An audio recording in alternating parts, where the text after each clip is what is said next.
Yeah, his recovery's been really fast. The day I was there, the speech therapist came in and she made me and my grandmother leave the room, and when we came back, she said that he was like severe. She said that he would need intense therapy, that he wouldn't be able to be left alone. Like, I don't know, my granddaddy was like really independent, so that put a lot of stress on my grandma and my family. He had just gotten a new dog like the week before that. So you're saying the initial news was bad, really? Yeah, the initial news was really bad. He couldn't track anything she was saying when he did respond, and even if it did make sense, he still didn't really get it. That's what we didn't get. Like, we thought he was just trying to answer us, but was confused, but really, he didn't understand what we were saying at all. It was like both, I guess. Yeah, and another problem that arose from that is my granddad, he drinks a lot of alcohol. I guess I would describe him as a functioning alcoholic.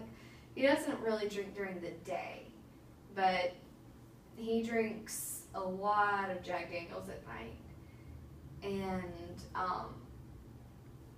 immediately after he got home, he started drinking again. And my personal family, like my mom and my dad, we have a major problem with that. Yeah. Like, he's not a healthy man. He's overweight. He's drinking too much. He's not living a healthy lifestyle, or especially to recover from a stroke. And my grandma just kind of enables it, makes him his drinks and everything. She just wants him to be happy, feeds him dessert, And at dinner the other night, my mom brought up that he had been drinking the very first day, and my aunt was like, I don't see a problem with that, because she's also an alcoholic. And she was like, he's old, he's let him live the last few years of his life, happy, blah, blah, blah, blah. We're like, well, his life could be a lot longer and better, and do you really want, your grandkids to have to go through that, losing their granddad? Because it's a tough argument to have. Yeah, but she didn't understand it at all. She was like, I see no problem with him drinking. Has he said anything about this, or you're not ready to bring that up? We haven't really brought it up to him. Everybody kind of knows it's a problem, but we kind of stay away from it. So we haven't really confronted that. But I understand. The whole thing was very stressful. I tried to study for my Spanish test afterwards, which I'm an all-A student normally, and I made a 74 on this test, which is really bad for me. So that was really stressful. I don't know, it affected my grades, it affected me going to class. I was just upset about it, and I was also sick at the same time. Oh, yeah. Yeah. Just things piling up. Everything was piling up, so I was just so stressed. I was so physically exhausted. I couldn't go to class or anything. I missed a lot, and that affects my grades even more. Yeah. Well, speaking of recovery, how do you recover from the situation? Because it had to be tough, especially with the tests and everything. But it's still kind of being stressful. I did it to myself by not going to class or getting behind on assignments. So I'm kind of still dealing with the aftermath.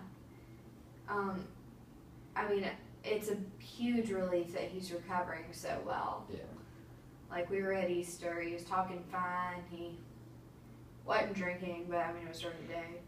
And he was playing with his dog, having conversations with people. It was good. That's good, yeah. And my aunt wasn't there, so there wasn't any confrontation between her and my mom, so that was good about the drinking or anything. Have your parents and family been involved then? Yeah, they actually came home the next day early from spring break. That's good. Yeah, because I couldn't be there. I had that test the very next day, and then I had 2 tests the day after that. Yeah, that's just a lot to handle. Yeah, I pulled an all-nighter, and I was just really exhausted. But I don't know, it was for counseling offenders, and and that in my psych stats class, I don't even know what grades I made on those yet, because we get them back kind of later.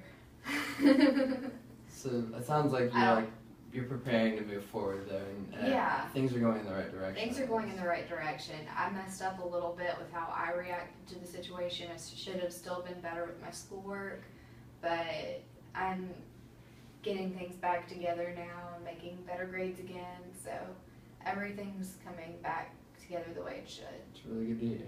Yeah. Is that all you wanted to talk about then? Yeah, that about covers it. I don't know. I was also stressed out, like, I've been kind of low in funds, so, like, having to drive to Vidalia and back kind of put a damper on things. Usually It doesn't help, but... Yeah, I have to, like, fill up my car once a month usually because it has really good gas mileage, and I've had to fill it up 3 times this month, like, thanks to that one trip. But, like, of course I don't mind making the trip like it was a family matter. Yeah. But it's just stressful, like, dealing with money now. It's like, what am I gonna eat? Easter candy. Well, we'll catch up on the next session, but it was good talking with you. Good talking to you too.